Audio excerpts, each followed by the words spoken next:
ఈసారి సార్వత్రిక ఎన్నికలు రిజర్వేషన్ల చుట్టే తిరుగుతున్నాయి. ముఖ్యంగా తెలంగాణ కేంద్రంగా విమర్శలు ప్రతి విమర్శలు జరుగుతున్నాయి. హోంమంత్రి బీజేపీ అగ్రనేత అమిత్ షా ఎస్సీ ఎస్టీ ఓబీసీల రిజర్వేషన్లను మైనారిటీలకు ఇవ్వనివ్వబోమంటూ ఆయన చేసిన ప్రకటన, బీసీల రిజర్వేషన్లను కాంగ్రెస్ పార్టీ మైనారిటీలకు దారాదత్తం చేయబోతుంది అంటూ ఆయన చేసిన వ్యాఖ్యల దరిమిల కాంగ్రెస్ పార్టీ బీజేపీపై కూడా దాడిని పెంచింది.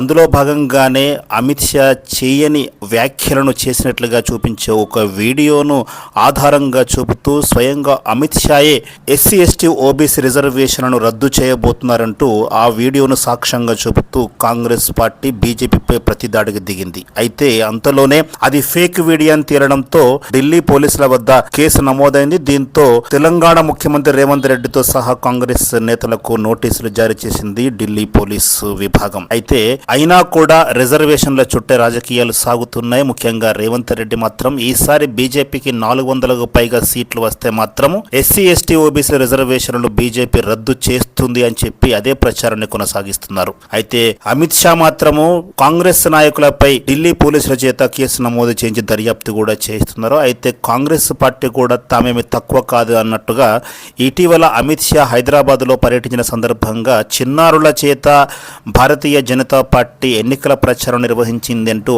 ఆరోపించి ఒక ఎన్నికల సంఘం ఫిర్యాదు చేయడం జరిగింది. దీంతో స్థానిక పోలీస్ స్టేషన్లో అమిత్ షా సహా హైదరాబాద్ పార్లమెంటు అభ్యర్థి మాధవీలత, రాజాసింగ్లపై కూడా కేసు నమోదైంది. ఇట్లా ఫేక్ వీడియో కారణంగా కాంగ్రెస్ నాయకుల మీద ఢిల్లీ పోలీసులు కేసు నమోదు చేస్తే చిన్నారులను ఎలక్షన్లలో ప్రచారానికి వినియోగిస్తున్నారంటూ కాంగ్రెస్ చేసిన ఫిర్యాదుకు ఇటు అమిత్ షా పైన కేసు నమోదు కావడం ఇక్కడ మనం గమనించదగ్గ విషయం. ఈ విధంగా మాటల యుద్ధమే కాదు, రెండు పార్టీల మధ్య కేసుల యొక్క యుద్ధంగా కూడా కనిపిస్తోంది. ఈ విధంగా ఒకరి మీద ఒకరు పైచేయి సాధించే క్రమంలో, ఓటర్లను ఆకట్టుకునే క్రమంలో బీజేపీ కాంగ్రెస్లు తీవ్రంగా ఒకరిపై ఒకరు విమర్శలు చేసుకుంటున్నారు.